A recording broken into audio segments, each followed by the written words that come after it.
उपमुख्यमंत्री देवेंद्र फडणवीस सांगली दौऱ्यावर आहेत। महायुतीचे उमेदवार संजय काका पाटलांसाठी प्रचार सभा घेणार आहेत। दुपारी 2 वाजता कडेगावमध्ये जाहीर सभेचं आयोजन देखील करण्यात आलंय। संजय काका पाटील यांच्यासाठी प्रचार सभा घेणार आहेत। महायुतीचे उमेदवार संजय काका पाटील त्यांच्यासाठी आता ही प्रचार सभा आहे।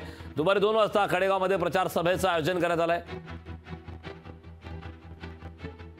उपमुख्यमंत्री देवेंद्र फडणवीस सांगली दौऱ्यावर, खरं तर सांगलीचा तिढा आपण पाहतोय। एकीकडे सांगलीमुळे महाविकास आघाडीमध्ये वादाची ठिणगी पाहायला मिळते। संजय काका पाटील त्या ठिकाणचे महायुतीचे उमेदवार आहेत। मात्र संजय काका पाटील यांच्या विरोधात मतदारसंघात नाराजी आहे, अशा प्रकारच्या चर्चेचा सूर आधी होता। सुरुवातीला संजय काका पाटील यांच्यासाठी ही निवडणूक अगदी कठीण जाईल अशी चर्चा होती। मात्र महाविकास आघाडीमध्ये जो वाद निर्माण झाला, ज्या मतविभाजनाचा फटका बसू शकतो, त्यामुळे आता नेमकं या मतदारसंघात काय होतं हे पाहणं महत्त्वाचं आहे।